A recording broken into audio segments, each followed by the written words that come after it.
রাঙামাটি, খাগড়াছড়ি ও বান্দরবন এই তিন পার্বত্য অঞ্চলকে নিয়ে বৃহত্তর পার্বত্য চট্টগ্রাম।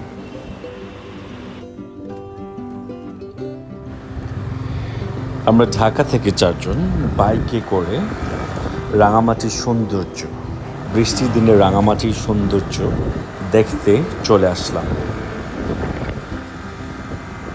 এই সুন্দর রাস্তা, সবুজ প্রকৃতি দেখতে আমাদেরকে ঢাকা থেকে ৩০০ কিলোমিটারের উপরে ড্রাইভ করে আসতে হয়েছে। বাইক রাইড করার জন্য চমৎকার একটা রাস্তা। Let's explore the beauty of this road together.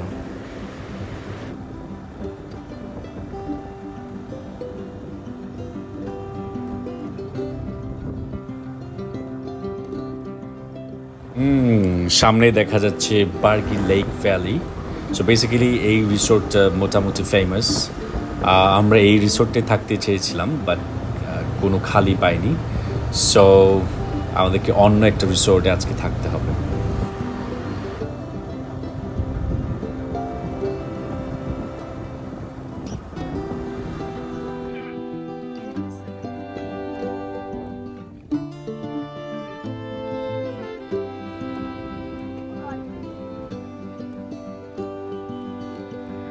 আমরা এখন কাপ্তাই লেগে আছি।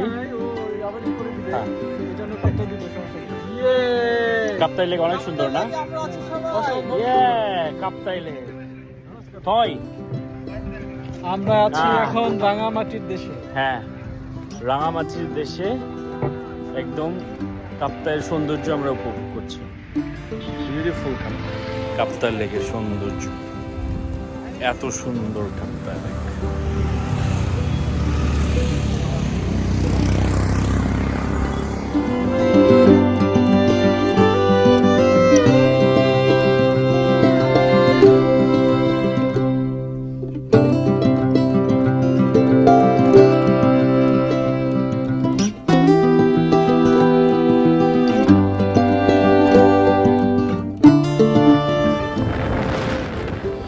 1962 সালে এই কাপ্তাই লেক নির্মাণের পর রাঙামাটির 54,000 একর আবাদি জমি এই পানির নিচে চলে যায়।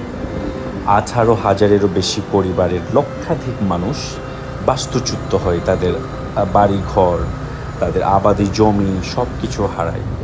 ইভেন চাকমা রাজার একটি সুন্দর বাড়ি, রাজপ্রাসাদ পানির নিচে তলিয়ে যায়।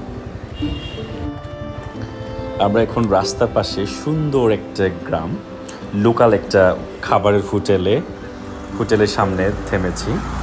সো বেসিক্যালি আমরা সকালে কিছু খাইনি, ভাবলাম যে লোকাল একটা হোটেলে তাদের ফুডটা ট্রাই করি।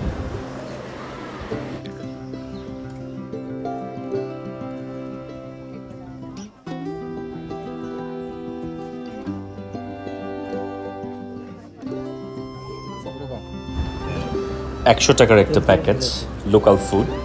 এখানে আছে মরিচ ভর্তা, পর্ক, ছোট মাছের সাথে সবজি আর ভেজিটেবল সিদ্ধ। অসাধারণ স্বাদ ছিল।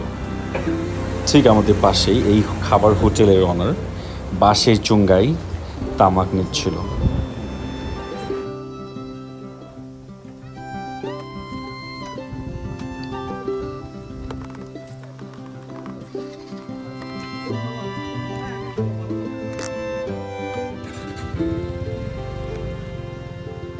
এই টোরের কো রাইডার্স ছিল সালাস ভাই, তরুণ ভাই, হৃদয় ভাই এবং থৈয়ঙ্গ মার্মা।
চলে আসছে আসাম বস্তি কাপ্তাই সংযোগ সড়ক।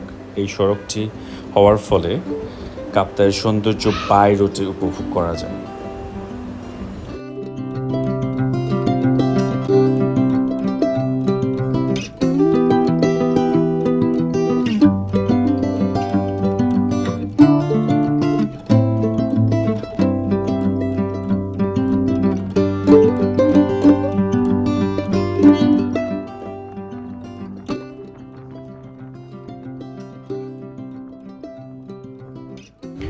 Take care everyone until the next video.